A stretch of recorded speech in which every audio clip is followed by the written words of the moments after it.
All, welcome back to my channel Madhu creatives and vlogs. ಇದು Friday complete day vlog. ಇವತ್ತಿನ ನನ್ನ day morning ಬೇಗನೆ ಶುರು ಆಯಿತು.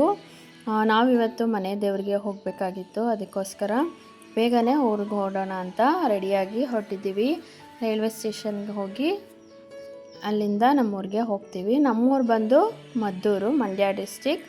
ಮದ್ದೂರಿಂದ ಒಂದು ಸ್ವಲ್ಪನೇ ದೂರ ಗೊರವನಹಳ್ಳಿ ಅಂತ, ಅದು ನನ್ನ ಹಸ್ಬೆಂಡ್ ಊರು. ಕೆಂಗೇರಿಯಲ್ಲಿ ನಾವು ಸುಮಾರು 6:30ಗೆ ಟ್ರೈನ್ನ ಕ್ಯಾಚ್ ಮಾಡಿದ್ವಿ. ಅಲ್ಲಿಂದ ನಾವು ಮಂಡ್ಯಕ್ಕೆ ಹೋಗಬೇಕಾಗಿತ್ತು. ಮಂಡ್ಯದಿಂದ ನಮ್ಮ ಮನೆ ದೇವರಿರೋದು ನಾಗಮಂಗಲದಲ್ಲಿ. ಅಲ್ಲಿಗೆ ರೀಚ್ ಆಗೋದಕ್ಕೆ ಮ್ಯಾಕ್ಸಿಮಮ್ ಅಂದರೆ 1 ಅವರ್ ಆಗುತ್ತೆ. ಸೊ ನಾವಿಲ್ಲಿ 6:30ಗೆ ಹತ್ತಿದ್ದೀವಿ, 8 ಗಂಟೆ ಅಷ್ಟರಲ್ಲೆಲ್ಲ ರೀಚ್ ಆಗಿಬಿಡ್ತೀವಿ. ನೋಡಿ, ಇಲ್ಲಿ ಟ್ರೈನಲ್ಲೂ ಕೂಡ ನನ್ನ ಮಗಳು, ಟ್ರೈನಲ್ಲೂ ಕೂಡ ಪುನರ್ವಿ ಅಂತ ಇನ್ನೊಂದು ಪಾಪು ಸಿಕ್ಕಿದ್ಲು. ಅವಳ ಜೊತೆ ಟೈಮ್ ಸ್ಪೆಂಡ್ ಮಾಡ್ತಾ ಇದ್ದಾಳೆ ಆಟ ಆಡಿಕೊಂಡು.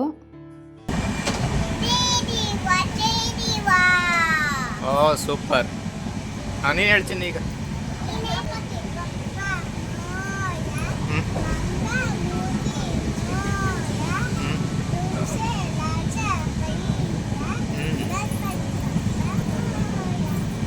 ಸೂಪರ್. ರೈಮ್ಸ್ ಎಲ್ಲ ಹೇಳ್ಕೊಂಡು ಇದ್ದು ಟೈಮ್ ಸ್ಪೆಂಡ್ ಮಾಡಿಕೊಂಡು ಹೋದ್ವಿ. ನಾವು ದೇವಸ್ಥಾನಕ್ಕೆ ಹೋಗೋ ಅಷ್ಟರಲ್ಲಿ 10-10:30 ಆಗೇ ಬಿಟ್ಟಿತ್ತು. ಪೂಜೆ ಸಾಮಾನೆಲ್ಲ ತಕ್ಕೊಂಡು ಪೂಜೆ ಕೂಡ ಮುಗಿಸ್ಕೊಂಡಿದ್ದಾಯಿತು. ನಾವು ಹೋಗಿದ್ದ ದೇವಸ್ಥಾನ ವೀರಭದ್ರಸ್ವಾಮಿ ದೇವಸ್ಥಾನ, ಇದು ನಾಗಮಂಗಲದಲ್ಲಿದೆ. ಮತ್ತು ಹೆಣ್ಣು ದೇವರ ದೇವಸ್ಥಾನಕ್ಕೂ ಕೂಡ ಹೋಗಿ ಪೂಜೆ ಎಲ್ಲ ಮುಗಿಸ್ಕೊಂಡ್ವಿ. ಆ್ಯಕ್ಚುಲಿ ನಾವು ಮನೆ ದೇವರಿಗೆ ವರ್ಷದ ಆರಂಭದಲ್ಲೇ ಹೋಗಬೇಕು. ಮನೆ ದೇವರಿಗೆ ಮೊದಲು ಪೂಜೆ ಮಾಡಿಸ್ಕೊಂಡ್ರೆ ಮಿಕ್ಕಿದ ಕೆಲಸಗಳೆಲ್ಲ ಮಾಡೋದಕ್ಕೆ ಸರಾಗ ಇರುತ್ತೆ. ಹಾಗೆ ವರ್ಷಕ್ಕೆ 1 ಬಾರಿ ಆದರೂ ನಾವು ಮನೆ ದೇವರಿಗೆ ಹೋಗೋದಕ್ಕೆ ಪ್ರಯತ್ನ ಮಾಡ್ತೀವಿ. ಕಳೆದ ವರ್ಷ ನಾವು ಪೂಜೆ ಮಾಡಿಸೋ ಹಾಗಿರಲಿಲ್ಲ, ಆದ್ದರಿಂದ ಈ ವರ್ಷ ಎಲ್ಲ ಫ್ಯಾಮಿಲಿ ಸಮೇತ ಹೋಗಿ ಪೂಜೆನ ಮುಗಿಸ್ಕೊಂಡ್ವಿ. ನಮ್ಮ ಮನೆ ದೇವರು ವೀರಭದ್ರಸ್ವಾಮಿ ಹಾಗೆ ಮಂಚಮ್ಮ ದೇವಿ, ಎರಡೂ ದೇವ್ರಿಗೂ ಪೂಜೆನ ಮುಗಿಸಿ ಅಲ್ಲೇ ದೇವಸ್ಥಾನದಲ್ಲೂ ಸಿಂಪಲ್ಲಾಗಿ ಪ್ರಸಾದನೂ ಕೂಡ ಮಾಡಿಸಿದ್ವಿ. ಅದನ್ನು ಎಲ್ಲ ಜನಗಳಿಗೆಲ್ಲ ಕೊಟ್ಟು ಒಂದು ಸ್ವಲ್ಪ ಟೈಮ್ನ ದೇವಸ್ಥಾನದಲ್ಲೇ ಸ್ಪೆಂಡ್ ಮಾಡಿದ್ವಿ. ಮನೆ ದೇವರ ಪೂಜೆಯನ್ನು ಮುಗಿಸ್ಕೊಂಡ್ರೆ ಮನಸ್ಸಿಗೇನೋ ಒಂಥರ ಸಮಾಧಾನ ಕೂಡ ಸಿಗುತ್ತೆ. ಹಾಗೆ ಯಾವುದೇ ಒಳ್ಳೆ ಕೆಲಸಗಳು ಮಾಡೋದಕ್ಕೂ ಒಂಥರ ಸ್ಫೂರ್ತಿ ಸಿಗುತ್ತೆ, ಒಂಥರ ಪಾಸಿಟಿವ್ ವೈಬ್ಸ್ ಕೂಡ ಇರುತ್ತೆ ಇಡೀ ವರ್ಷ ಪೂರ್ತಿ. ಹಾಗೆ ಅಲ್ಲೇ ವಿಗ್ರಹಗಳೆಲ್ಲ ಒಂದು ಸ್ವಲ್ಪ ಫೋಟೋಸ್ಗಳು ವೀಡಿಯೋಸ್ಗಳನ್ನ ತೆಕ್ಕೊಂಡು ನಮ್ಮ ಫ್ಯಾಮಿಲಿ ಫೋಟೋ ಕೂಡ ತೆಕ್ಕೊಂಡ್ವಿ. ಮತ್ತು ನಾಗಮಂಗಲದಲ್ಲಿ ಇನ್ನೊಂದು ದೇವಸ್ಥಾನ ಇದೆ, ಸೌಮ್ಯಕೇಶವ ಅಥವಾ ಚೆನ್ನಕೇಶ್ವರ ದೇವಸ್ಥಾನ ಅಂತ ಹೇಳ್ತಾರೆ. ಅದು ಕೂಡ ಸ್ವಲ್ಪ ದೂರದಲ್ಲೇ ಇದೆ. ನಮ್ಮ ಮನೆ ದೇವ್ರ ಪೂಜೆ ಎಲ್ಲ ಮುಗಿಸ್ಕೊಂಡು ಆ ದೇವಸ್ಥಾನಕ್ಕೂ ಹೋಗಿ ಕೈ ಮುಕ್ಕೊಂಡು ಬಂದ್ವಿ. ಆ ದೇವಸ್ಥಾನ ಅಂತೂ ಸೇಮ್ ಸೋಮನಾಥೇಶ್ವರ ದೇವಸ್ಥಾನ ಇದೆಯಲ್ಲ, ಅದೇ ರೀತಿ ಕೆತ್ತನೆಗಳು ಶಿಲ್ಪಕಲೆಗಳೆಲ್ಲ ತುಂಬಾ ಚೆನ್ನಾಗಿದೆ.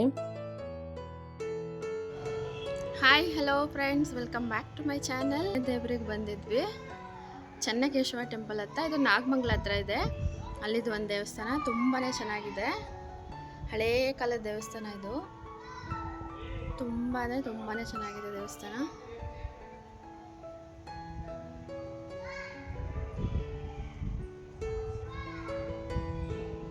ಈ ದೇವಸ್ಥಾನದ ಇತಿಹಾಸನ ನೋಡೋದಕ್ಕೆ ಹೋದರೆ ಇದು ಹೊಯ್ಸಳರ ಕಾಲದಲ್ಲಿ ಕಟ್ಟಿರುವಂಥ ದೇವಸ್ಥಾನ. ಇಡೀ ದೇವಸ್ಥಾನದನ್ನು ಕಲ್ಲುಗಳಿಂದನೇ ಕಟ್ಟಿದ್ದಾರೆ. ತುಂಬಾ ಅದ್ಭುತವಾಗಿದೆ ನೋಡೋದಕ್ಕೆ, ಮನಸ್ಸಿಗೂ ಕೂಡ ತುಂಬಾ ಸಮಾಧಾನ ಅನಿಸುತ್ತೆ. ನಾವು ನಾಗಮಂಗಲಕ್ಕೆ ಹೋದಾಗ ತಪ್ಪದೆ ಈ ದೇವಸ್ಥಾನಕ್ಕೂ ಕೂಡ ಹೋಗಿ ಭೇಟಿ ಕೊಟ್ಟು ಬರ್ತೀವಿ. ಸೇಮ್ ನಾವು ಮೇಲುಕೋಟೆಗೆ ಹೋದಂಗೆ ಅನಿಸುತ್ತೆ ದೇವಸ್ಥಾನದ ಒಳಗಡೆ ಹೋದರೆ. ಅಷ್ಟು ಅದ್ಭುತವಾಗಿದೆ ಇಲ್ಲಿ ಶಿಲ್ಪಕಲೆಗಳಾಗಿರ್ಬೋದು, ಕೆತ್ತನೆಗಳಾಗಿರ್ಬೋದು, ಎಲ್ಲವೂ ಕೂಡ ಅಷ್ಟು ದೊಡ್ಡ ದೊಡ್ಡ ಕಲ್ಲುಗಳನ್ನು ಯೂಸ್ ಮಾಡಿದ್ದಾರೆ. ಆಗಿನ ಕಾಲದಲ್ಲಿ ಯಾವ ಟೆಕ್ನಾಲಜಿನೂ ಇರಲಿಲ್ಲ, ಯಾವುದೇ ರೀತಿ ಇನ್ಸ್ಟ್ರೂಮೆಂಟ್ಸ್ ಆಗಿರ್ಬೋದು, ದೊಡ್ಡ ದೊಡ್ಡ ಎಕ್ವಿಪ್ಮೆಂಟ್ಸ್ ವೆಹಿಕಲ್ಸ್ ಆಗಿರ್ಬೋದು ಏನೂ ಇರಲಿಲ್ಲ ಕ್ಯಾರಿ ಮಾಡೋದಕ್ಕೆ. ಆವಾಗಲೇ ಇಷ್ಟು ಚೆನ್ನಾಗಿ ನಿರ್ಮಾಣ ಮಾಡಿದ್ದಾರೆ.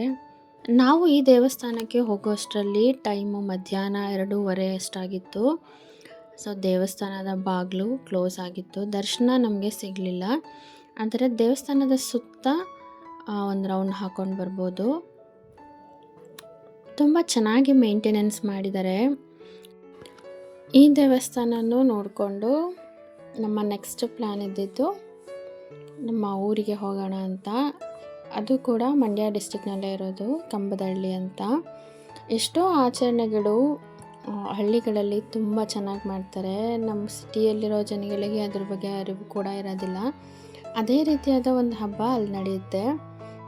ದೇವರಿಗೆ ಹರಕೆಯನ್ನು ಮಾಡ್ಕೊಂಡಿರೋರು 101 ಪುಟ್ಟ ಪುಟ್ಟ ಮಡಿಕೆಗಳನ್ನು ಇಟ್ಟು ಅದರಲ್ಲಿ 2 ಬಗೆಯಾದ ಅಡುಗೆಗಳನ್ನು ಮಾಡ್ತಾರೆ. ಸಿಹಿ ಅನ್ನ ಮತ್ತು ಖಾರ ಅನ್ನ.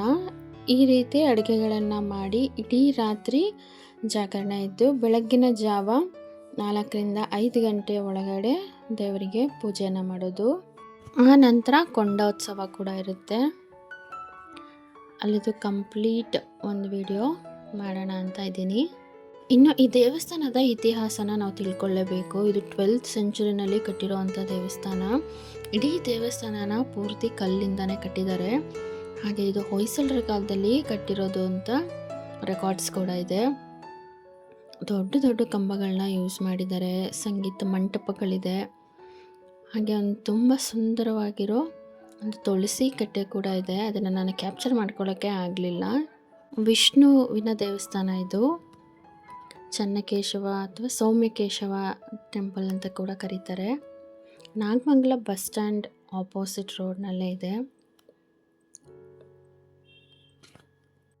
ಯಾರೆಲ್ಲ ಇನ್ನೂ ನನ್ನ ಚಾನಲ್ಗೆ ಸಬ್ಸ್ಕ್ರೈಬ್ ಆಗಿಲ್ವೋ ಪ್ಲೀಸ್ ಸಬ್ಸ್ಕ್ರೈಬ್ ಮಾಡ್ಕೊಳ್ಳಿ. ಹಾಗೆ ಈ ವಿಡಿಯೋ ಇಷ್ಟ ಆಗಿದೆ ಅಂತ ಅಂದ್ಕೊಳ್ತೀನಿ. ಈ ವಿಡಿಯೋ ಇಷ್ಟ ಆಗಿದರೆ ಲೈಕ್ ಮಾಡಿ, ಶೇರ್ ಮಾಡಿ, ಹಾಗೆ ಕಾಮೆಂಟ್ಸ್ ಮಾಡಿ. ಈ ವ್ಲಾಗ್ನ ನಾನು ಇಲ್ಲಿಗೆ ಎಂಡ್ ಮಾಡ್ತಾ ಇದ್ದೀನಿ. ಹಾಗೆ ನನ್ನ ನೆಕ್ಸ್ಟ್ ವಿಡಿಯೋ ಹಬ್ಬದ ಆಚರಣೆಯ ವಿಡಿಯೋ ಆಗಿರುತ್ತೆ. So keep watching.